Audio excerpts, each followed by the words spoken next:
สวัสดีครับท่านผู้ฟังพบกับรายการเกษตรเพื่อชีวิตสำหรับวันนี้เสนอเรื่องเรียนรู้วิถีชีวิตของผู้อื่น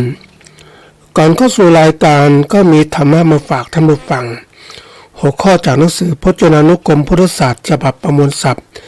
เรียบเรียงโดยเทพเวทีประยุทธ์โตมหาจุฬาลงกรณราชวิทยาลัยพิมพ์เผยแพร่ปี2533หัวข้อธรรมะวันนี้คืออุปปัฏฐกริยาอุปปัฏฐกริยาคือการทำนอกรีดนอกรอยของสมณะนี่ก็แปลว่าผู้สงบหมายถึงนักบวชทั่วไปแต่ในพระพุทธศาสนานั้นท่านให้ความหมายจำเพาะหมายถึงผู้ระงับบาปได้แก่พระอริยบุคคลและผู้ปฏิบัติเพื่อระงับบาปได้แก่ผู้ปฏิบัติธรรมเพื่อเป็นอริยบุคคลอันนี้คือสมณะหรืออุปปัฏฐกริยายังแปลความหมายว่าความประพฤตินอกแบบแผนของภิกษุสามเณรท่านจัดรวมไว้เป็น3ประเภทคือ 1. อนาจารแปลว่าความประพฤติไม่ดีไม่งามและเล่นไม่เหมาะสมต่างๆ 2. ปาปะสมาจารความประพฤติเลวทรามคือคบกับคฤหัสถ์ในทางที่ไม่สมควรทำตนเป็นกุลทูตคือกุลทูตนี่คือพวกที่ประพฤติผู้ประทุษร้ายตระกูลหมายถึงภิกษุผู้ประจบคฤหัสถ์เอาใจเขาต่างๆด้วยอาการอันผิดวินัยมุ่งเพื่อให้เขาชอบตนเป็นส่วนตัวเป็นเหตุให้เขาคลายศรัทธาในพระพุทธศาสนาและเสื่อมจากกุศลธรรมเช่นให้ของกำนันเหมือนอย่างคฤหัสถ์เขาทำกันยอมตัวให้เขาใช้เป็นต้นอันนี้พวกหมายก็กุลทูตนะ 3. อเนสนาก็คือหาเลี้ยงชีพในทางที่ไม่สมควรเช่นเป็นหมอเสกเป่าให้หวยเป็นต้นอันนี้คือรวมความแล้วอุปถกริยาก็คือการประพฤตินอกรีดกรอบของสมณะเช่นพวกมีอนาจารปาปสมาจารแล้วก็อเนสนาอันนี้เป็นการท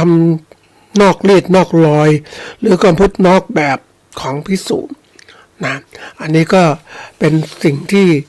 เราเรียนรู้ได้ต้องเรียนรู้นะท่านผู้ฟังต้องรู้เพื่อเข้าใจผู้บวชของเรานะสมณะนี่คือผู้ที่สงบปัจจากกิเลสหรือเข้าสู่หรือผู้ปฏิบัติที่เป็นอริยบุคคลกำลังเข้าสู่อริยบุคคลอย่างนี้ทีนี้อย่างที่เราเห็นเนี่ยบางทีผู้ประพฤติคือภิกษุสามเณรท่านประพฤติอย่างนี้ก็เราก็ดูได้เพื่อความเข้าใจบางทีเราก็ช่วยเหมือนกันนะท่านผู้ฟังคือผู้ที่เข้าวัดเข้าวานะก็พยายามดูพระช่วยส่งเสริมท่านด้วยบางทีท่านยังเป็นผู้ปฏิบัติก็อย่าไปทำให้ท่านเสื่อมเสียต่างๆทั้งหมดนะก็รู้เราเป็นผู้ครองเรือนหรือผู้เครือขัดไม่เหมือนบรรพชิตผู้บวชบางสิ่งบางอย่างก็ควรจะเกื้อกูลท่านให้ท่านประพฤติให้ถูกอยู่ในรูปในรอยในหลักพระวินัยต่างๆเราไม่ควรที่จะทำตัวเป็นเหมือนกับว่าเอาตามใจเราโดยไม่คำนึงหลักพระพุทธศาสนาหรือคำนึงถึงพระภิกษุที่เป็นผู้ปฏิบัติซึ่งท่านจะต้องเขาเรียกว่าปฏิบัติตนเพื่อเข้าสู่เป็นอริยบุคคลเพราะนั้นการที่เราไปขัดขวางหรือทำสิ่งไม่ดีเนี่ยต้องเตือนตนด้วยเพราะว่าการปฏิบัติธรรมนั้นเป็นเรื่องที่ยากและบางทีบางคนที่เข้าวัดเข้าวาก็ ชอบทำตามใจตนนะไม่คำนึงถึงว่าพระภิกษุท่านมีวินัยต่างๆเราก็ไม่ควรจะไปล่วงละเมิดวินัยท่านหรือคุยกับท่านแม้กระทั่งยามวิการหรือคุยเรื่องอะไรต่างๆเหล่านี้ไม่มีโอกาสไปวัดที่ปฏิบัตินะท่านก็พยายามพระท่านปฏิบัตินะเพื่อการเข้าสู่อริยบุคคลท่านหลีกหนีต่างๆทั้งหมดนะพยายามรับแขกให้น้อยพูดให้น้อยเพื่อจะมีเวลาปฏิบัติแต่ก็มีญาติโยมไปกวนท่านนะปกติเขาเรียกกุฏิสงฆ์ก็ไม่ควรไปกวนอย่างนี้แต่นี่เข้าไปในนู้นเลยนะท่านผู้ฟังก็เลยบอกโอ้โหนี่ทำไมญาติโยมไม่คิดถึงสิ่งเหล่านี้เพราะว่าการที่เราจะได้พระดีๆสักองค์ก็ยากนะท่านผู้ฟังเพราะว่าเดี๋ยวนี้คนบวชเพื่อเป็นสงฆ์สาวกของพระพุทธเจ้านั้นหาน้อยจริงๆนะท่านผู้ฟังเพราะสิ่งที่ยากคำว่าสงฆ์สาวกคืออุชุปฏิปันโนยายาปฏิปันโนสามีจิปันโนนี่ปฏิบัติธรรมเข้าออกจากทุกข์แล้วนี่ยาก เพราะนั้นเราเห็นผู้บวชเยอะแยะไปหมดแต่ว่าท่านอยู่ในช่วงของการประพฤติปฏิบัติแต่จะพวก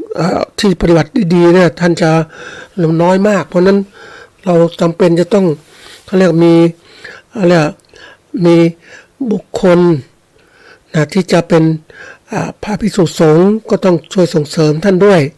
นะบางทีการใช้พระภิกษุสงฆ์มาทำอะไรตามใจเราเนี่ยมันก็ไม่ควรต้องดูเหมือนกันว่าขนาดไหนถึงสมควรก็เราต้องรักษาพระภิกษุของเราไว้ด้วยเพราะว่าเดี๋ยวนี้พระภิกษุดีๆถูกเขาเรียกอะไรเจอคนที่เขาเก่งๆนะท่านผู้ฟัง ก็พูดทำนองด้วยว่าจะหาผู้ชายดีๆก็ไปหาที่วัดพระภิกษุดีๆมีศีลมีธรรมเนี่ยโอ้โหบอกว่าถ้าได้เป็นคู่คนนี้ก็จะดีมากเนี่ยเขาพูดอย่างนี้ก็ไปเจอจริงๆนะท่านผู้ฟังสัมภาษณ์เป็นพิเศษมาเพราะเขาเป็นครอบครัวตัวอย่างของจังหวัดนะไม่ชื่อจังหวัดเราเพียงแต่ว่าเขาเป็นครอบครัวตัวอย่างที่ดีมากเลยครอบครัวนี้ก็ถามว่าดียังไงก็หูดีหมดเลยพ่อบ้านก็ดีแม่บ้านก็ดีนี่ก็ลูกก็ดีอีกเพราะว่าอะไรรู้ไหมเพราะว่าพ่อบ้านเป็นพระภิกษุซึ่งบวชเรียนมานานปฏิบัติดีปฏิบัติชอบสีกาก็มาหาก็ได้ไปเป็นคู่ตัวเองก็ดีมากเลยผู้ชายทำงานดีมากครับท่านผู้ฟังพระนี่คือปุถุชนที่ไปบวชนะไปถือศีลปฏิบัติเนี่ยผ่านการฝึกตนมาแล้วศีลก็ครบอะไรก็ครบเพราะนั้นโยมผู้หญิงก็ได้ไปเป็นสามีคุ้มที่สุดเลยนะอันนี้ไม่ใช่โฆษณานะท่านผู้ฟังเพียงแต่ว่ายกตัวอย่างว่าพระภิกษุที่เป็นคือครอบครัวตัวอย่างก็ถามสัมภาษณ์เขาว่าทำไมถึงได้เป็นครอบครัวตัวอย่างก็ว่าสามีดีมากนะไม่พูดผิดศีลธรรมไม่กินเหล้าไม่สูบบุหรี่ไม่เที่ยวผู้หญิงไม่เลยดีจริงๆก็ดีจริงๆนะท่านผู้ฟังก็สุขใจกับผู้หญิงก็เหมือนกันเพราะว่าเขาได้สามีดีลูกก็ดีเรียนจบปริญญาตรีปริญญาโทด้วยซ้ำไปรับผิดชอบครอบครัวดีมากเลยเนี่ยเพราะนั้นพระพุทธศาสนาก็เป็นแหล่งเป็นให้ข้อคิดในการฝึกตนให้เป็นคนที่ดีจากปุถุชนเป็นอริยชนนะปุถุชนเป็นกัลยาณชนซะก่อนก็แค่กัลยาณชนก็ดีแล้วถ้าเป็นอริยชนก็ไปเข้าสู่มรรคผลนิพพานในดีที่สุดเลยนะแต่กัลยาณชนก็ถือเป็นคนดีที่คนในสังคมต้องการมากแต่นี้หาคนนี้ยากในสังคมปัจจุบันเพราะว่าคนเนี่ยห่างจากศีลจากธรรมคือห่างจากศีลจากธรรมไม่ประพฤติปฏิบัติตามธรรมะที่พระองค์ทรงสอนไว้ก็เลยห่างศีลก็ไม่มีทานก็ไม่มีทานศีลไม่มีปุ๊บมันก็คนก็กลายเป็นคนธรรมดาหรือเป็นมนุษย์หรือเป็นสัตว์ทั่วไปเป็นเขาเรียกมีสัญชาตญาณเดิมคือพวกที่เป็นปุถุชนนี่น่ากลัวนะไม่มีธรรมะควบคุมจิตใจ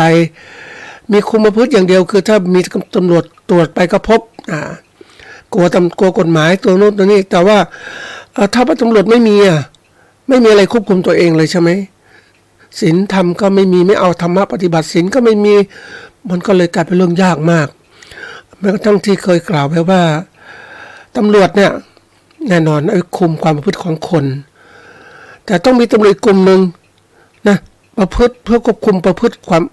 ของตำรวจ เพราะตำรวจก็คือปุถุชนเหมือนกันเพราะนั้นมันก็เลยว่า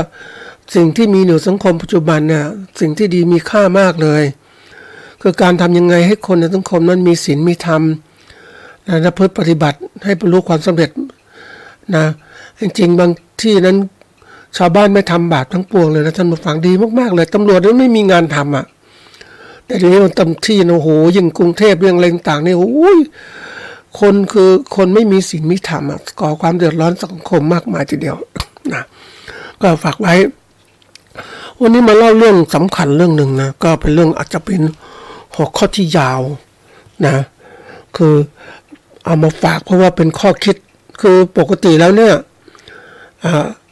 ก็ไม่อยากจะเอาเรื่องนี้มาพูดเกษตรเพื่อชีวิตก็เพราะปลูกเพื่อชีวิตของเราเท่านั้นแหละแต่วันนี้ไม่ใช่นะเอามาเต็มที่เขาเรียกเต็มสมบูรณ์แบบไม่ใช่พูดครึ่งกลางๆพูดครบเป็นเรื่องที่เราจะต้องศึกษาเพราะว่าการที่เป็นเกษตรกรผู้ปลูกพืชเลี้ยงสัตว์นะสร้างผลผลขึ้นมาแต่เขาจะทำได้หรือเปล่าและแต่แล้วสังคมปัจจุบันเนี่ยเขามีการให้เกษตรกรมีรายได้ที่ดีไหมไม่มีก็อยู่กันอย่างเงี้ยมันบริการไม่เจริญไงท่านผู้ฟังเพราะนั้นการที่เกษตรเพื่อชีวิตก็ครบสมบูรณ์เกษตรปลูกพืชเลี้ยงสัตว์ให้เกิดระบบขึ้นเป็นธุรกิจต่างๆก็จะพูดให้ครบเลยว่าตั้งแต่เป็นเกษตรกรจนถึงผู้ประกอบการเกษตรทำอย่างไร ก็จะยกตัวอย่างมาให้เป็นตัวให้ดูนะสำหรับหัวข้อที่พูดเนี่ยก็คือเรียนรู้วิถีชีวิตของผู้อื่นนะก่อนแรกเข้าใจความหมายซะก่อนว่าคำว่าเรียนรู้เนี่ยนะคือการเป็นคำกริยาว่าเข้าใจสิ่งหนึ่งเข้าใจสิ่งใดสิ่งหนึ่งโดยประสบการณ์นะอันนี้เข้าใจหนึ่งโดยประสบการณ์ก็แน่นอนต้องประสบการณ์จากการเรียนจากการศึกษาจากการเรียนรู้ที่เราทำประสบการณ์เกิดขึ้นอันนี้คือเรียนรู้จริงๆปกติการเรียนเนี่ยเรียนจากมีผู้สอนจากการเรียนรู้เนี่ยต้องมีผู้สอนแล้วก็ทำด้วยจากประสบการณ์ด้วยก็เรียกมีความเข้าใจความหมายวิถีชีวิตก็คือแนวทางดำเนินชีวิตของผู้อื่นนี่ก็คือใช้คำแทนว่าแทนบุคคลคือคนอื่นนั่นแหละคนที่นอกจากตัวเราเนี่ยนะ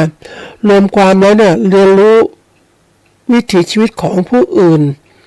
นะก็เพื่อที่ทำให้เรานั้นเข้าใจสิ่งใดสิ่งหนึ่งโดยประสบการณ์ที่เราได้ดูการดำเนินชีวิตของคนอื่นนอกจากตัวเราเนี่ยนะมันดียังไงความหมายตรงนี้ก็คือให้เรียนรู้แหละเพื่อที่ว่าเราจะได้นำมาเป็นบทเรียนสอนเราคือ ให้เห็นความสำคัญของการมันเป็นก็เรียกมันเป็นช่องทางที่สั้นอย่างตัวอย่างที่เขาพูดถึงว่าที่ก็เป็นข้อคิดได้จากหนังสือเล่มหนึ่งนะเขาพูดถึงว่าการเรียนรู้จากวิถีชีวิตของผู้อื่นคือหนทางลัดสั้นสู่ความสำเร็จอันนี้สำคัญมากนะท่านผู้ฟัง Learning from other people's life is a shortcut to success ก็เป็นช่องทางลัดสู่ความสำเร็จเวลาเราเรียนรู้ใครก็ตามเขาบอกเดี๋ยวนี้เขาจะมีตำราอะไรบทเรียนของความสำเร็จก็มีหลายคนพูดกันเยอะแยะไปหมดเลยก็ส่วนใหญ่ก็เอาตำราที่คนอื่นวิถีชีวิตคนอื่นก็นำมันที่ประสบความสำเร็จก็เอามาย่อ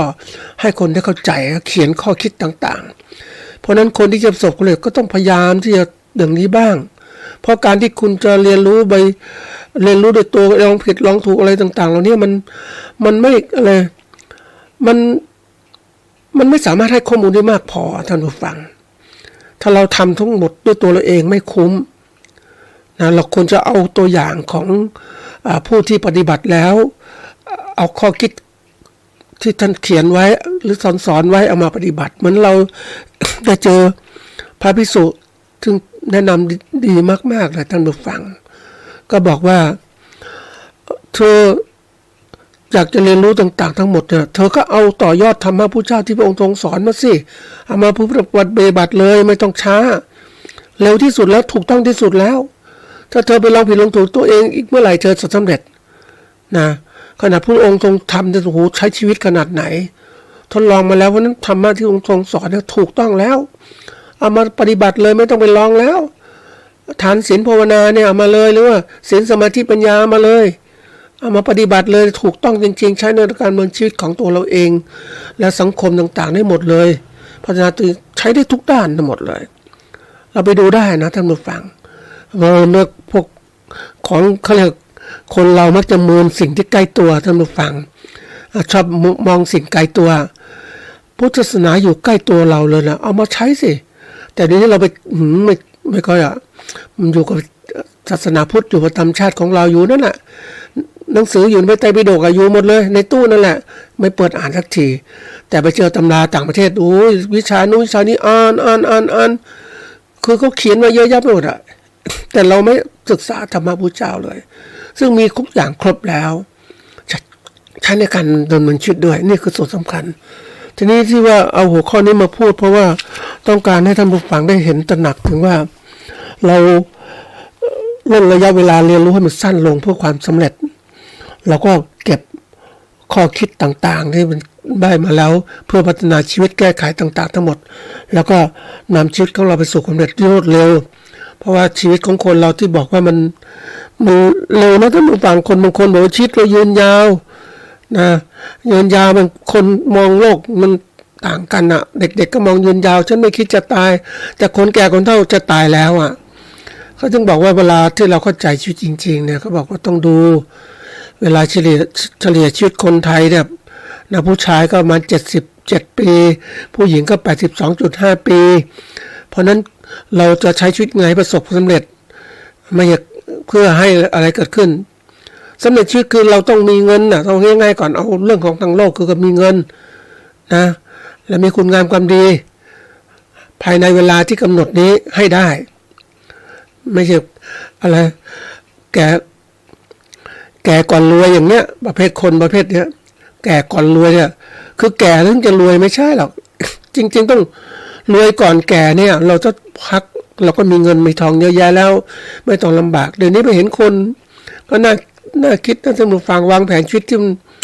เขาวางแผนชีวิตมายังไงไม่รู้อาจจะผิดพลาดหรือไงคือทำหากินก็เที่ยวสนุกสนานเพลิดเพลินไปอะไรไปเมื่อวัยกลางคนมีครอบครัวปุ๊บก็เริ่มแล้วเฮ้ยจะทำไงดีจะมีเงินลูกก็ต้องเรียนเลยต้องเรียนเยอะแยะไปหมดเลยมันก็ทำงานส่งลูกเรียนส่งนู่นใช้นี่ใช้สอนหมดแล้วท่านผู้ฟังนะยิ่งคนที่เกษียณมาเนี่ยโอ้มาเกษียณปุ๊บหนี้หมดพอดีเลยแล้วบางคนหนี้หมดหนี้ที่กู้เยอะมาหมดแล้วปรากฏว่าอะไรรู้ไหมไม่มีเงินทุนจะบางคนบอกไม่มีบำนาญอ่ะมีแต่บำเหน็จเอกชนยิ่งร้ายกว่านี้อีกท่านผู้ฟังเดี๋ยวนี้เนี่ยไปเจอ55 ปีเขาจ้างให้ออกอ่ะที่ประเทศอื่นๆก็65 70นู่นน่ะเขาคือคนน้อยท่านผู้ฟังแต่คนไทยเยอะคนเยอะเขาก็พวกบริษัทต่างๆเอา55 ปีพอละเพราะช่วงนี้มันกระตุ้นล้นนะ55 ถึง 60ก็ค่อยชะลอลงแล้วเหมือนข้าราชการไทยก็เหมือนกันเพราะนั้นอายุมากๆก็คุณภาพต่ำลงทั้งวันๆทำเรื่อยๆไปไม่ค่อยใส่ใจอ่ะมันก็เลยเป็นปัญหาเพราะนั้นเดี๋ยวนี้โลกปัจจุบันเนี่ยเขาเร่งรัดทำงานต่างๆทั้งหมดเพราะนั้นคุณต้องใช้ทำงานเต็มที่เหมือนบริษัทเอกชนทำเขามีคุณค่าต่างๆยิ่งไปดูในระบบมหาวิทยาลัยต่างปัจจุบันเนี่ยพัฒนาไปเยอะมากนะท่านผู้ฟังโอ้เดี๋ยวนี้ถ้าไม่มีผลงานไม่มีผส.ไม่มีรส.ไม่มีผลงานตีพิมพ์ให้ออกนะเกณฑ์บังคับมากเลยที่เป็นเอกชนนะท่านผู้ฟังดีมากๆผมคิดว่านี่คือสิ่งที่มันเกิดขึ้นในการพัฒนาประเทศทุกคนต้องมีคุณภาพแต่สิ่งหนึ่งที่เกิดขึ้นในระบบของราชการไทยคือทำงานเช้าชามเย็นทำยังมีอยู่เพราะว่าอะไรก็คือว่า ระบบไม่พัฒนาเมื่อไรพัฒนาไปแล้วเป็นเขาเรียกเป็นบุคลากรพนักงานของรัฐไม่ใช่เป็นข้าราชการแต่ข้าราชการยังทำงานเฉื่อยชาเรื่อยๆไปอ้อยอิงไปอันนี้มันมานานแล้วท่านผู้ฟังในโลกของข้าราชการของโลกถึงระบบปัจจุบันเนี่ยก็เรียกว่าบางอย่างที่มันทำงานไม่ดีเนี่ย คือการเป็นบุคลากรของรัฐเป็นข้าราชการทำงานเฉื่อยช้ามากกว่าเอกชนอีกทำงานช้าเพราะนั้นระบบเดี๋ยวนี้เขาจ้างงานเอกชนเข้ามาทำงานได้หมดเลยบางอย่างจ้างอย่างรปภยามต่างๆเอกชนมาพนักงานสะอาดเอกชนมาจ้างเหมาเปลี่ยนไปเรื่อยๆมันได้ประสิทธิผลงานได้มากกว่านั่นเองเห็นไหมคนเนี่ยก็แน่นอนคนเฉื่อยชาเยอะแยะไปหมดเนี่ยได้ฟังระบบของคอมมิวนิสต์ที่เขาพูดว่าคนมีสิทธิ์เสมอกันแต่นี่ระบบคอมมิวนิสต์มันก็เลยกลายเป็นว่าคนไม่ทำงานก็ก่อกินสังคมไปเรื่อยมันถึงไม่เจริญไงคอมมิวนิสต์มันดีอย่างหนึ่งแต่มันก็เสียอย่างหนึ่งทุนนิยมก็ดีอย่างหนึ่งก็เสียอย่างหนึ่งแต่นี้เขาบอกพัฒนาระบบบางอย่างเนี่ยก็ต้องใช้ระบบของเอกชนมาทำงานทั้งประเทศที่เขาเจริญแล้วระบบประชาธิปไตยที่ให้คนคิดมีความคิดเห็นที่ต่างกันมาพัฒนาการเนี่ยมันเร็วมากกว่าที่เผด็จการนำอีกถ้าเผด็จการนำประเทศในแย่ทุกที่นะเพราะนั้นแนวโน้มคือเดี๋ยวนี้เขาเป็นประชาธิปไตยคนเนี่ยทำงานต่างๆออกคิดมีความคิดเห็นต่างกันมีการทำงานต่างกันมีอะไรต่างๆแข่งขันกันนี่คือเสรีภาพทำให้คนพัฒนาประเทศก็เจริญนะครับก็หัวข้อที่เรามาเป็นตัวอย่างนะท่านผู้ฟังก็การที่เราเอาเรื่องเรียนรู้จากวิถีชีวิตของผู้อื่นเนี่ยเอามาเป็นหัวข้อของเราก็เพราะว่าได้มีโอกาสได้คุยกับเกษตรกรนะผู้เลี้ยงผึ้งแล้วก็คุยกับเกษตรกรผู้เป็นชาวนานี่หลังโซฟาน่าสุดจริงๆนะแต่ว่าวันนี้เกษตรกรเอา2กลุ่มมาเป็นตัวแทนเพื่อเป็นบทเรียนเป็นกรณีศึกษาให้กับท่านผู้ฟังนะเกษตรกรผู้เลี้ยงผึ้งอาชีพเลี้ยงผึ้งเนี่ยเป็นอาชีพที่แบบว่าสร้างสรรค์อาหารและยาที่มีคุณภาพสูงให้ผู้บริโภคกิน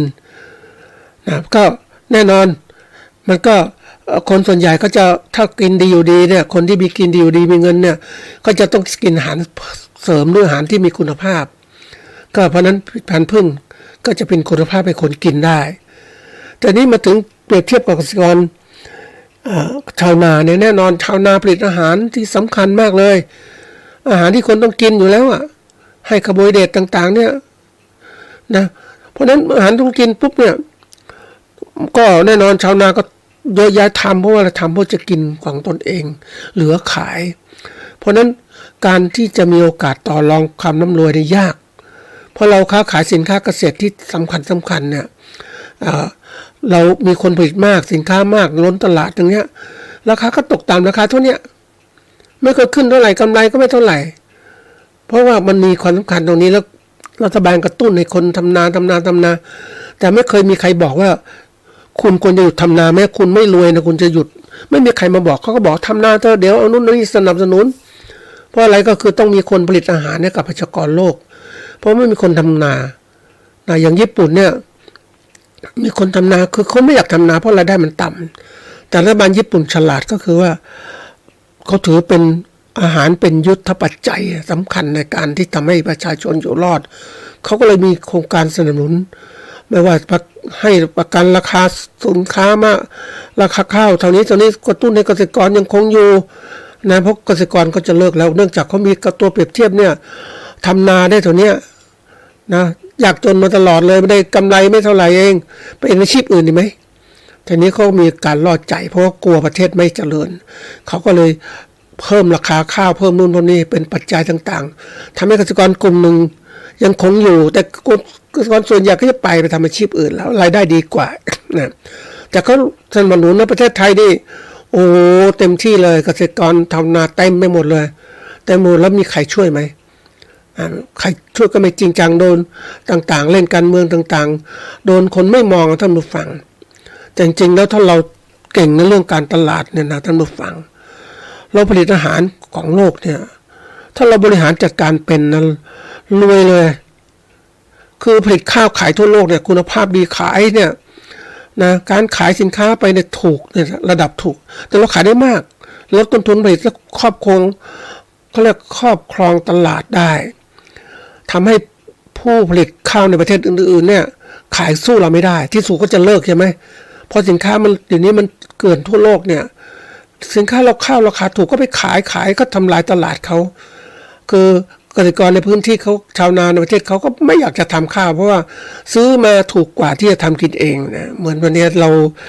รากินอาหารนะท่านผู้ฟังก็คิดหลายคนนะครอบครัวเดี่ยวปัจจุบันเนี่ยก็จะกินอาหารเพื่อไม่อยากทำกินเองแล้วซื้อดีกว่าถูกกว่า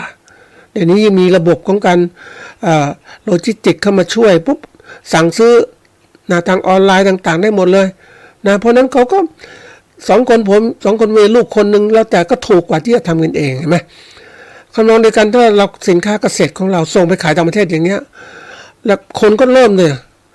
ขายทุ่มตลาดเข้าไปเหมือนประเทศจีนทำประเทศไทยเนี่ยเอาสินค้ามาทุ่มตลาดที่สุดแล้วเกษตรกรในพื้นที่ในประเทศเรานั้นก็จะเลิกปลูกข้าวแล้วก็ครอบครองก็ค่อยขึ้นราคามาเรื่อยๆก็ผูกขาดแน่นอนว่าคุณต้องกินข้าวใช่ไหมคุณต้องให้ราคาถ้าไม่งั้นข้าวไปที่คุณอย่างเงี้ยนี่คือระบบการค้าในทุนนิยมมันใช้แบบนี้ทั้งนั้นแต่เราเองเนี่ยเราไม่ได้คิดสมบูรณ์แบบเพราะว่า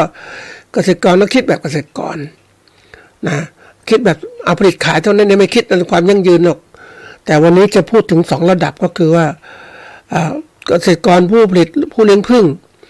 นะและเกษตรกรผู้ทำนานะแล้วก็ระดับของผู้ประกอบการธุรกิจเกษตรเลี้ยงเกี่ยวกับผึ้งแล้วก็ผู้ประกอบการธุรกิจเกษตรเกี่ยวกับข้าวนะเราจะเห็นผู้การประกอบธุรกิจกับข้าวก็พวกร่ำรวยหมดโรงสีต่างๆห้างต่างๆที่ร่ำรวยตรงนี้เขาซื้อข้าวราคาถูกเขาขายแพงเขารวยหมดเลยผู้การผึ้งก็เช่นกันรวยทั้งนั้นแหละท่านผู้ฟังแต่ผู้ผลิตนั้นน่าลำบากจริงๆลำบากเดี๋ยวนี้ก็จะเล่าเรื่องทั้งหมดโดยค้นจากข้อมูลที่เป็นจริงมาฝากท่านผู้ฟังว่าถ้าใครจะทำเกษตรเนี่ยเราต้องมีความคิดใหม่เลยไม่ใช่คิดแบบเดิมๆเราต้องคิดแบบเป็นผู้ประกอบการแล้วคือการคุมทั้งหมดเลยทั้งการผลิตตลาดมองให้มันครบถ้วนสมบูรณ์เราอยากจะเป็นเจ้าผลิตสินค้าเกษตรอะไรตัวไหนก็มองครบไม่มองแค่ผลิตแล้วขายพอคนกลางก็เอาเปรียบเราไม่ได้อะไรท่านผู้ฟังเราทำให้เขารวยเราทำให้เขามีสุขภาพดีแต่เราเองลำบากกับแม้วันก่อนเจอคนที่เขาทำงานหนักนะท่านผู้ฟังเป็นกรรมกรนะอันนี้เห็นเขานะท่านผู้ฟังก็เป็นตัวอย่างคือเขาวัยหนุ่มเนี่ยเขาทำงานแบกปูนแบกอะไรต่างๆทำงานก่อสร้างตอนนี้ก็เสียไม่ก็งานก็ไม่มีแล้วสุขภาพก็แย่ลงอายุ74แล้วยังหยุดงานไม่ได้ก็มาทำงานจะงอมไปหมดแล้วนะก็เลยถามว่าทำไมต้องเดินแบบไม่ตรงเดินตัวไม่ตรงเดินโค้งก้มหน้ามันก็พื้นดินนั้นมาฟังเขาบอกมันเดินไม่ไหวมันกล้ามเนื้อกระดูกก็อักเสบต่างๆทั้งหมดเลยเราก็นึกโอ้โหนี่แหละเหมือนชาวนาเราเนี่ยหลังสู้ฟ้าเราก้มอยู่เลยเนี่ยเดินก็ต้องเดินงอมอย่างเงี้ยแบบโอ้โหนี่มีใครสงสารมั้ยมีใครคิดไหมเขาลำบากกันมากมายทีเดียวแล้ววันนี้มาถึงวัยชรา70แล้วเนี่ยรู้มันลำบากจริงๆนะต้องมาฟังเพราะเราใช้ชีวิตที่ทำงานลำบากทำงานที่เหนื่อยเพื่อคนกลุ่มหนึ่งก็มีความสุขความสบายโดยจริงๆแล้วมนุษย์เราก็บอกว่าเป็นผู้ที่เป็นผู้ที่เอารัดเอาเปรียบกันนะธรรมชาติของมนุษย์เป็นอย่างเงี้ยมันก็สัตว์ทั่วไปนั่นแหละผู้ที่แข็งแรงก็เปรียบผู้ที่อ่อนแอผู้ที่อ่อนแอก็ถูกเอารัดเปรียบตลอดอันนี้สำคัญมากเราต้องคิดนะเราไม่ใช่นักบุญนะท่านผู้ฟังเราเป็นผู้ที่ดูแลตัวเองต้องดูแลดีๆเขาบอกว่าจริงๆแล้วเนี่ยที่เอาพวกนี้มาฝากก็เพราะเราต้องรู้ว่าเรานั้นถ้าเราเป็นผู้อ่อนแอพ่ายแพ้แล้วก็ถูกคัดทิ้งธรรมชาติเป็นอย่างนั้นน่ะผู้อ่อนแอพ่ายแพ้ก็ถูกคัดทิ้งอยู่ข้างหลังแต่ถ้าเป็นผู้ที่แข็งแรงชนะทีละขั้นก็ต้องสู้ต่อไปนะเพื่อสู้ต่อไปเพื่ออะไรเพื่อเรานั้นอยู่รอดอยู่ดีมั่นคงและยั่งยืนเพราะนั้นมันเกิดการแข่งขันแบบนี้ก็เกิดระบบที่เรียกว่าใครดีใครอยู่ท่านผู้ฟังใครอ่อนแอก็ถูกคัดทิ้งธรรมชาติอย่างนี้นะมันเจ็บปวดนะท่านผู้ฟังยิ่งได้คุยกับเกษตรผู้ประกอบการเกษตรซึ่งเขาเรียกจากเกษตรกร กลายเป็นผู้โอท็อปได้โอท็อปขยับมาหวังจะสู้ตลาดหวังจะเป็นนู่นเป็นนี่ที่ไหนได้เจอตลาดขาดทุนนั้นท่านผู้ฟังแล้วใครไปดูเขาบ้างเขาขาดทุนยังไงภาครัฐที่ส่งเสริมให้เขาเนี่ยให้ทำนู่นทำนี่ก็พยายามส่งเสริมให้เขาเป็นแต่ว่าเขาไม่มีความรู้เรื่องการตลาดไม่เข้าใจกลายเป็นผู้เขาเรียกว่าดำเนินการตามชี้นำของข้าราชการภาครัฐที่สุดก็สู่ความยากจนลำบากแต่เขาไม่บอกนะท่านผู้ฟังเราต้องคิดเองแต่ภาครัฐก็บอกว่าก็ฉันทำตามแนวทางเนี่ยคุณอ่อนแอก็จะฉันช่วยแบกยังไงคุณต้องเดินให้เป็นมันคิดถึงเหมือนกันนะท่านผู้ฟังเดินไม่เป็นคุณอ่อนไม่ไหวคุณก็ไม่สู่จุดหมายปลายทางคุณไม่สู่จุดหมายปลายทางก็เรื่องของคุณฉันทำให้คุณแล้วฉันช่วยคุณแล้วคุณไม่เดินก็เรื่องคุณแต่ฉันจะช่วยคนที่แข็งแรงต่อไปในโอ้โหก็เลยกลายว่าเขาก็จับบุคลากรที่ประสบความสำเร็จเป็น SML เนี่ย SME ก่อนเนี่ยขึ้นมาเป็น SML ส่งเสริมนี่คือบุคคลที่ประสบความสำเร็จจากโครงการภาครัฐแต่รู้ไหมว่าเป็น1 ใน 100หรือ1 ใน 1,000ของผู้ที่จะเป็นมาจากเล็กๆคือจะเป็นโอท็อปนะขยับขึ้นมาแนวขนาดไหนมันเป็นเรื่องที่ยากนะเพราะนั้นมันถ้าเราจะพัฒนาก็ต้องพยายามช่วยคนอ่อนๆหลายคนนะเก่งให้มีความคิดก่อนให้ฉลาดมากขึ้นก่อนที่เขาจะสู่เป็นดำเนินการต่อไปเขามองว่าถ้าเราให้ความรู้ไม่ครบกับเขาเนี่ยให้ความรู้ให้เดินทีละขั้นละขั้นไปถึงความสำเร็จแต่ถามว่าคนเรามันมีข้อจำกัดนะท่านผู้ฟังคือการจะให้ความรู้ให้ครับพัฒนาทีละขั้นใช่ถ้าทีละขั้นมันก็เจ็บปวดมันก็ผ่านมาถ้าเขาไม่สำเร็จล่ะก็วกไปหมดเลยเพราะนั้นวิธีการก็คือว่าให้ความรู้กว้างๆซะก่อนให้กว้างๆว่าทำแล้วถึงขั้นตอนนี้นะตอนนี้นี่ให้ความรู้ติดเขาเรียกติดอาวุธทางความคิดซะก่อนคือให้ความคิดเขาให้ครบสมบูรณ์ไม่ใช่ให้ความคิดเฉพาะอย่างให้เขาไปเดินขึ้นทีละอย่างละอย่างก็เหมือนเขาเรียกอะไรนักโทษทหารนั่นบุฟังทหารเนี่ยก่อนเราจะพาเขาสู่สงครามเนี่ยต้องฝึกให้วุฒิทุกด้านใช่ไหมตั้งแต่ยุทธวิธีตั้งแต่การป้องกันตัวต่างๆทั้งหมดการใช้ปืนการใช้มีดการออกไปปืนต่างๆดาบไปปืนต่างๆเนี่ยการคว้างระเบิดให้หมดเลยต้องซ้อมอย่างนี้เสียก่อนที่เข้าสู่สงครามถ้างั้นก็จะตายแต่ทีนี้การพัฒนาเกษตรของเราเนี่ยการพัฒนาผู้ประกอบการของเราเนี่ยเอาอย่างนี้ไปเลยอย่างนี้นี่นะผลิตอย่างนี้ดีมาตรฐานอย่างนี้จะไปขายใครขายที่ไหนไปเจอพ่อค้าใหญ่ๆมันบีบหมดเลยเห็นไหมยิ่งไปดูงานต่างๆโอ้เห็นก็เจ็บปวดนะได้สัมภาษณ์รู้สึกว่ามันคือเขาไม่ได้ติดอาวุธทางให้รู้ว่าสมรภูมิมันไม่ธรรมดานะยิ่ง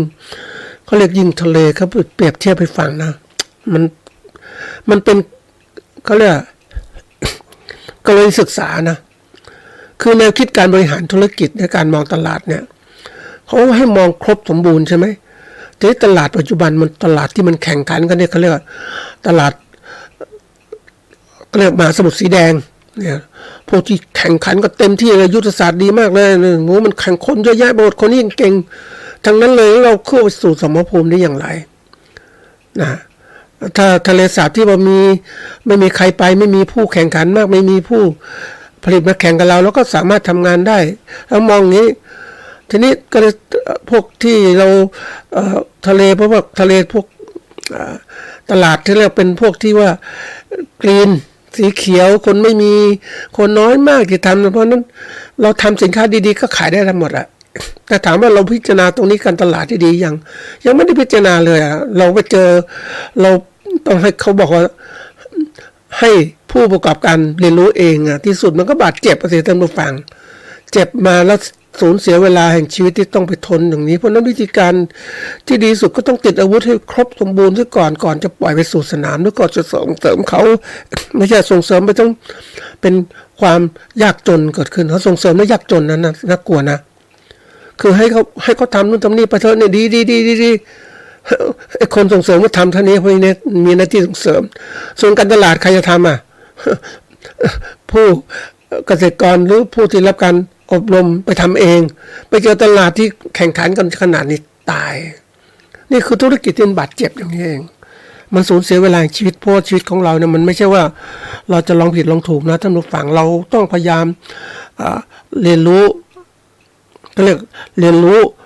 จากวิถีชีวิตของผู้อื่นเนี่ยมาให้มากที่สุดดูให้มันครบก่อนที่เราเริ่มธุรกิจใดก็ตามนะอันนี้เป็นตัวสำคัญมากก็อยากจะนำไปสู่เพราะมีคำที่น่าสนใจมากก็คือว่าไอ้คำว่าชี้เนี่ยมันมีตัวชี้นะเวลาคนที่พัฒนาเราเนี่ยเขาเรียกมันมีชี้เขาเรียกชี้ส่งเสริมก็ชี้นู่นในทั้งนี้ปลูกเกษตรทำปาล์มสวนยางพาราทำปาล์มน้ำมันทำอะโวคาโดตัวนี้มีอะโวคาโดเนี่ยทำอุ่นเยอะๆเลยแต่ก่อนมีมะม่วงหิมพานต์ทำหมดมีอะไรมีทำพวกคือเขาเห็นดีอ่ะภาคเกษตรนะก็บางส่วนมองมะขามหวานอย่างเงี้ยอะไรที่มันดีก็เอามาจุดประกายในการที่จะส่งเสริมให้คนได้ทำนะแต่ถามว่าเขามีที่ส่งเสริมเขามองครบสมบูรณ์เท่าไหร่เขามองแค่จังหวะเวลาเดียวเท่านั้น แต่จังหวะเวลาอื่นก็แล้วแต่สถานการณ์ตลาดนะเกษตรกรจะต้องไปเจอเองอ่ะเห็นไหมมันก็เลยมีคำหนึ่งที่อยากจะบอกว่าชี้เดี๋ยวนี้มีคำว่าชี้นะชี้เนี่ยนะก็ปกติก็นิ้วมีความหมายคือว่านิ้วที่สองรองจากนิ้วโป้งก็ในนิ้วชี้นะแต่ทีนี้ถ้าเป็นคำกริยาว่าเหยียดนิ้วชี้นะเป็นต้นตรงไปที่ใดที่หนึ่งเพื่อให้เห็นสิ่งที่ต้องการนะชี้เนี่ยเป็นกริยาชี้หนึ่งทีนี้ก็มีว่าถ้าคำว่าชี้ขาดเนี่ยแปลว่าโอ้สั่งเด็ดขาดวินิจฉัยเด็ดขาดเลยชี้แจงแนะลู่ทางให้ทีนี้มันก็มีคำที่ชี้นำเนี่ยชี้นำเนี่ยเป็นคำว่าเป็นคำกริยาว่าชี้แนะแล้วว่าคนก็ชี้แนะคือแนะแนวทางให้เนี่ยโอ้มันก็มีนะนี่คือคำว่าชี้อย่างเดียวนะมันมีหลายความหมายทีเดียวเลยทีนี้บางอย่างที่เราต้องรู้ว่าจะเอาเรียนรู้จากวิถีชีวิตของผู้อื่นเนี่ยเอามาที่อะไรไม่ใช่มาทำอะไรเอามาเพื่ออะไรมันผิดหรือถูกก็ล้วนแต่เป็นความตัวอย่างให้เราเรียนรู้ให้เราเห็นแล้วก็วิเคราะห์เพื่ออะไรเพื่อตัดสินใจเลือกถ้าทำดีทำถูกอย่างเขาก็สำเร็จใช่ไหมทำผิดก็ไม่สำเร็จเพราะนั้นเลยที่มันถูกตามที่เขาวางแล้วเนี่ยเราทำเลยมันถูกแล้วต้องรีบทำเราก็ดูสถานการณ์ต่างๆที่เปลี่ยนแปลงเพราะนั้นบางอย่างเรื่องของการเรียนรู้เนี่ยมันสิ่งสำคัญที่สุดมันชี้นำชี้แนะเราต่างๆทั้งหมดเห็นแนวทางความสำเร็จเราก็ต้องทำตามนั้นบางคนได้เคยอ่านพวกของคนที่ประสบสำเร็จเขามีความรู้ไม่มากเขาไม่ได้รู้มากแต่เขาอ่านดูตัวอย่างบุคคลที่ประสบสำเร็จเขาก็เลยทำตามอย่างนี้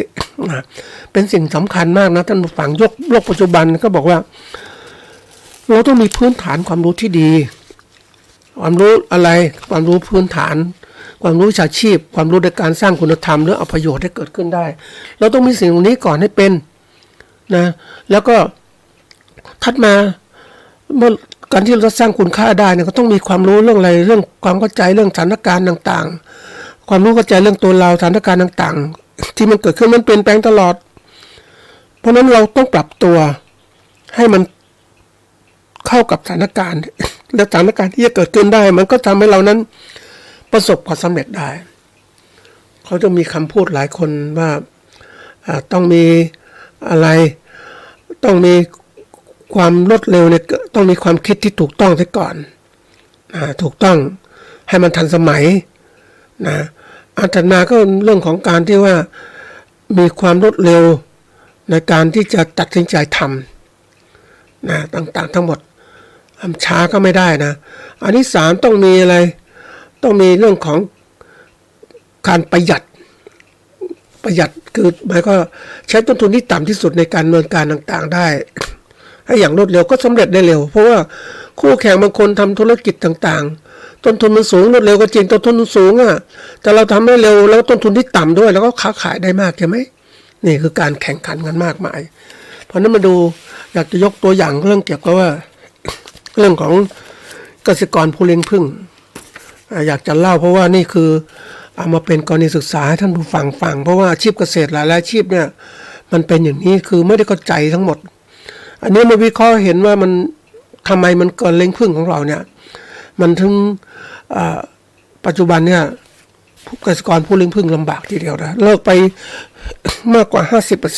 50% ของคนที่ส่งเสริมได้รับการส่งเสริมไม่ได้หมดเลยนะเยอะแยะไปหมดเลย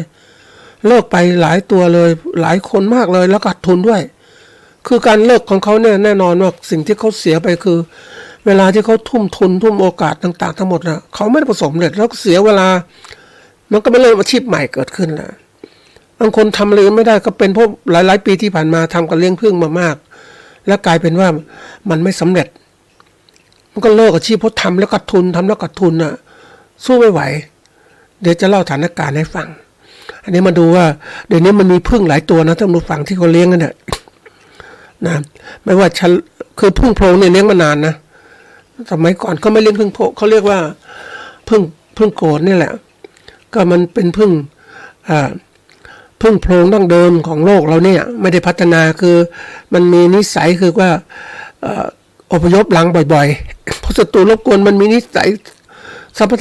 ชาติของสัตว์ป่านะสัตว์ทั่วไปนะมาเจออันตรายหรือสิ่งแวดล้อมไม่เหมาะสมก็ทิ้งหนีไปเหมือนคนหลายคนที่ว่าสมัยก่อนนะบริเวณไหนที่เกิดโรคระบาดคนก็จะหนีไปคนป่านะหรือที่ไหนปลูกข้าวไม่ดีก็หนีไปหาที่ดีๆเหมือนกันนี่คือสภาพของชีวิตของสัตว์แล้วก็ของคนมนุษย์เรานี่แหละทีนี้กรณีที่เลี้ยงผึ้งโพรงเนี่ยก็คือเขาก็ทำรังขึ้นมาแล้วก็เอารังเหล่านี้ไปล่อไปทิ้งไว้ในป่าที่เคยมีผึ้งโพรงอยู่ผึ้งโพรงเนี่ยมันแน่นอนว่ามันประชากรในรังไม่มากเนี่ยมันถึงเวลาปุ๊บก็แยกรังไปแล้วก็จากรังหนึ่งไปสู่รังหนึ่งอันนี้แยกรังจากหนึ่งรังกลายเป็นสองรังเพราะนางพญามันมีเพิ่มเนี่ยมันก็ย้ายไป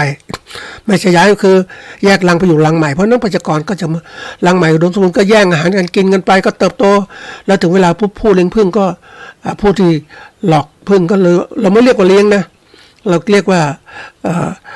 ดำเนินการให้ผึ้งไม่มีไอ้ความโลภของมนุษย์มันไม่มีจำกัดนะมันอยากได้มากมันไม่สนใจทำลายหมดนะวัดรวงนึงเนี่ยนะถ้าเราเก็บได้เนี่ยประมาณรวงละประมาณเกือบ1.5 กิโลถึง2 กิโลครึ่งแล้วแต่ขนาดรวงลังหนึ่งประมาณนัก30 ถึง 60 กิโลต่อลังนะมันขนาดนั้นนะท่านผู้ฟังคนเลี้ยงต่างประเทศเขาตามจริงทำจังทีนี้ในการที่เรานำผึ้งพวกนี้มาเลี้ยงเนี่ยเพราะว่าเนื่องจากมันอยู่ในเขตหนาวเนาะ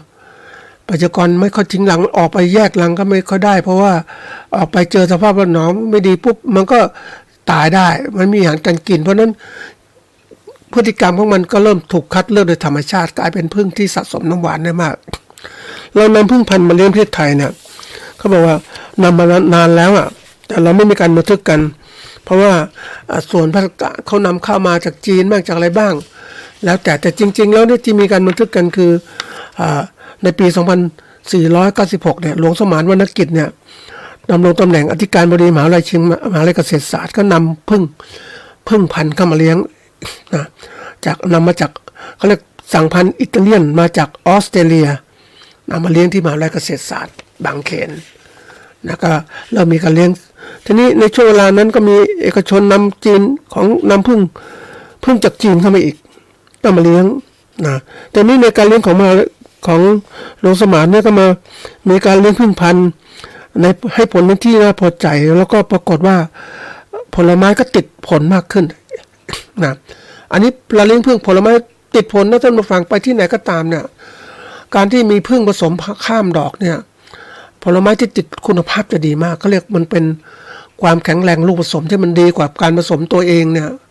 นะมันดีจริงๆรสชาติก็ดีขึ้นเลยขึ้นก็ผลติดก็มากขึ้นก็มีการเขาเรียกมีการ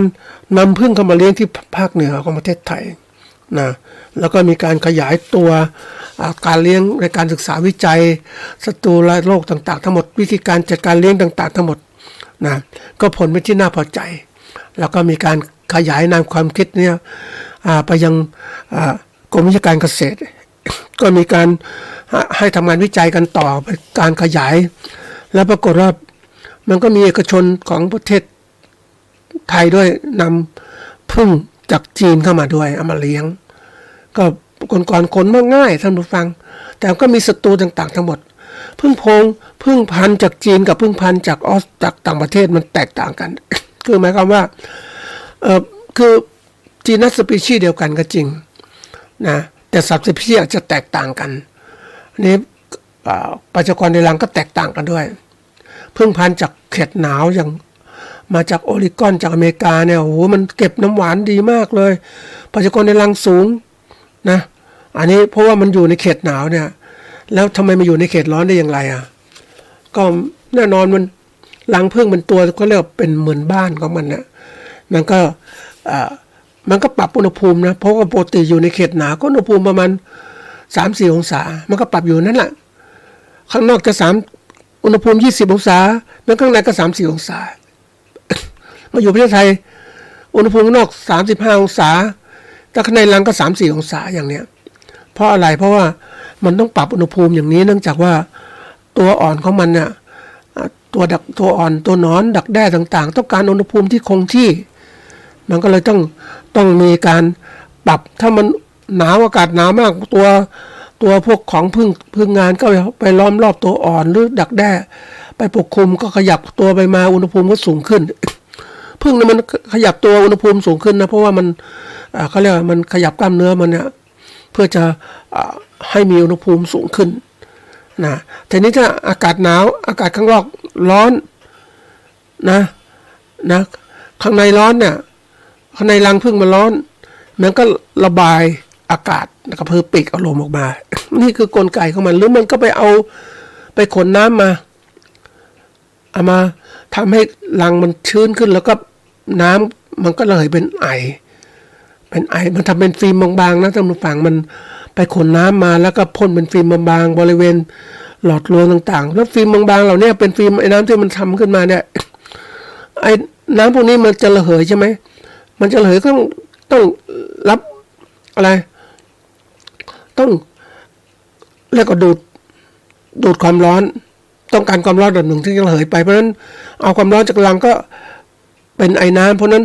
อุณหภูมิในรังก็ลดลง นี่คือกลไกแล้วเสร็จแล้วเนี่ยการที่เรามีการพัฒนาเลี้ยงผึ้งเหล่านี้ก็เลยใช้เอาวิชาการต่างๆเข้ามาในประเทศในอเมริกาเข้ามาเลี้ยงมีตำรับตำราเลี้ยงผึ้งต่างๆทั้งหมดก็กลายเป็นความมั่นใจว่าเฮ้ยเลี้ยงผึ้งพันธุ์ในประเทศไทยได้ก็ได้จริงๆผึ้งพันธุ์ในประเทศไทยนี่ก็แน่นอนกระจายตัวเนื่องจากว่ากรมวิชาการเกษตรกองกีตวิทยาและกรมวิชาการเกษตรก็สนับสนุนงานวิจัยแล้วก็ส่งเสริมกรมส่งเสริมการเกษตรก็มีการส่งเสริมมีศูนย์ผึ้ง5 ศูนย์ในประเทศไทยอบรมคนเลี้ยงคนธรรมดานะเกษตรกรให้มีความรู้เรื่องผึ้งมากมายทีเดียวเลยนะก็เป็นอาชีพเขาเรียกว่าแรกๆก็ทำเป็นอาชีพอะไรก่อนสมัครเล่นซะก่อนหลายคนก็ทำอาชีพอื่นนะท่านผู้ฟังก็มาเลี้ยงผึ้งเพิ่มขึ้นมาหน่อยมันดีไหมมันสมัครเล่นลองทำดู1 25 ลังทำเล่นทีนี้มันก็ทำจริงทำจังแล้วเนี่ยก็ประมาณเป็นอาชีพเสริมไหมอาชีพเสริมมันทำได้ประมาณสัก25ถึง100 200 ลัง300 ลังแล้วแต่กำหนดอันนี้มันก็มีกลุ่มหนึ่งที่พัฒนาไปก็เป็นอาชีพที่เรียกว่าอาชีพจริงจังเลี้ยงผึ้งเลยตั้งแต่200-300 ลังขึ้นไปเลยจนถึงมันต้อง 8,000 หรือ 10,000 กว่าลังแล้วแต่ขนาดนี่ก็สิ่งที่เกิดขึ้นนี่การที่เรามีการส่งเสริมกันนะคนก็เลี้ยงผึ้งกันโหมากมายทีเดียวเลยตอนอบรมเนี่ยท่านผู้ฟังคนมากนะเฉพาะเคยไปดูอบรมเนี่ยท่านผู้ฟังนะก็ประมาณบางที่นั้น350ใหญ่ๆนะเวที350ไอ้ที่นึงก็แถวๆนู้นน่ะ200 กว่าคนนะอบรม2 วันนะคนเยอะมากแล้วก็คนก็รับความรู้ไปก็เรียนรู้กันตามไปหมดเลยลองผิดลองถูกก็ทำกันเนี่ยโอ้มันคือทำแล้วมันได้รายได้ดีท่านผู้ฟังเพราะว่าตอนนั้น ปริมาณน้ำผึ้งมันไม่มากในท้องตลาดก็คนนิยมเพราะว่ามันมาจากผึ้งพันธุ์นะผึ้งพันธุ์เนี่ยทีนี้ก็เริ่มการเลี้ยงวิทยาการต่างๆให้ก็เต็มที่ทีนี้ว่ามันปัญหาคือว่าเกษตรกรเนี่ยอันนี้เป็นกรณีศึกษาท่านฟังนะการทำอาชีพอะไรก็ตามเนี่ยมันก็มีทั้งคนดีคนไม่ดีเกษตรกรเนี่ยก็อยากผลิตกันอยากจะเลี้ยงนะตามหลักการเลี้ยงเนี่ยปกติแล้วเลี้ยงผึ้งมันมีอยู่เขาเรียกมันมีการจัดการนะมันมีคือถ้าพูดถึงตามหลักเนี่ยเลี้ยงผึ้งมันประกอบด้วย5ปัจจัยประการแรกคือพันธุ์ผึ้งอันที่2อุปกรณ์เลี้ยงผึ้งคือรังผึ้งต่างๆขอนผึ้งต่างๆทั้งหมดอันที่3เนี่ยเขาเรียกว่าน้ำตาลและน้ำเป็นแหล่งพลังงานให้กับผึ้งนะแล้วก็ถ้าดอกไม้บานที่มีน้ำหวานและเกสรก็ขนผึ้งไปเก็บน้ำหวานอันนี้คือสภาพแวดล้อมที่มันเกี่ยวข้องนะแล้วก็ต้องไม่มีการใช้ยาฆ่าแมลงอันนี้คือปัจจัยเทคนิคการตรงนี้ก็คือมันมีตัวที่4คือเรื่องของวิธีการจัดการให้ผึ้งเพิ่มประชากรนะทีนี้ปัจจัยที่5ก็คือวิธีการจัดการเพื่อเก็บผลผลิตจากรังผึ้งผลผลิตจากรังผึ้งก็มีมากตั้งแต่ตัวผึ้งเกสรผึ้งพิษผึ้งยางไม้น้ำหวานเยอะแยะไปหมดเลยแล้วแต่เราจะต้องการอะไรทีนี้การที่เกษตรของเราพัฒนาคนเนี่ยก็มีความรู้ระดับหนึ่งแล้วแต่ว่าความรู้ที่ก็ให้มันไม่ครบสมบูรณ์นะท่านผู้ฟังนี่การจะเลี้ยงพวกนี้ก็ต้องมีความที่ซื่อสัตย์คือผลิตมาแล้วเนี่ยต้องเป็นน้ำผึ้งแท้ๆไม่ใช่เอาน้ำตาลผสมอันนี้ตัวสำคัญเลยคือช่วงนอกฤดูเนี่ยก็เอาน้ำตาลเลี้ยงได้เลี้ยงผึ้งให้มันเติบให้มันอยู่ได้ให้มีชีวิตอยู่ได้เพราะว่าการที่น้ำตาลที่ผึ้งน้ำตาลทรายที่ให้ผึ้งกินไปเนี่ยผึ้งจะได้มีพลังงานบินไปเก็บเกสรมาเอามาเลี้ยงตัวอ่อนก็จะเริ่มโตมันเหมือนก็ให้ผึ้งมากขึ้นในรังให้ผึ้งเพิ่มประชากรแต่นี้เพิ่มประชากรปุ๊บถึงฤดูดอกไม้บานก็ขนผึ้งเหล่านี้ไปเก็บน้ำหวานจากลำไยอย่างเงี้ยในช่วงนั้นก็จะได้น้ำผึ้งมากมายทีเดียวเลยกระบวนการก็เป็นงี้หมุนเวียนทั้งปีนะทีนี้มันก็เกิดปัญหาตามมาว่าคนที่เลี้ยงผึ้งเนี่ยมันต้องมองความรู้จริงๆเลี้ยงผึ้งมันคืออะไรมันชัดแล้วเราต้องทำของดีออกมาขายรู้จักวิธีการบริหารที่การผลิตที่เก่งมากเพราะเลี้ยงผึ้งเนี่ยมันไม่ใช่อยู่แค่เราเลี้ยงในรังอย่างเดียวเราต้องดูเรื่องของสิ่งแวดล้อมต่างๆที่เกี่ยวข้องมากบางคนสูญเสียไปเรื่องของการผึ้งเนี่ยจะโดนยาฆ่าแมลงมหาศาลแล้วก็ตายหมดเลยบางคนมี100 กว่ารังเหลือประมาณ20 รังเงี้ยโอ้โหท่านผู้ฟังคือชาวสวนไม่สนใจฉันจะฉีดยาฆ่าแมลงฉันนึงไม่มองคุณค่าของผึ้งผึ้งก็ตายเลยก็เลยบางคนก็ขาดทุนบ้างเรื่อง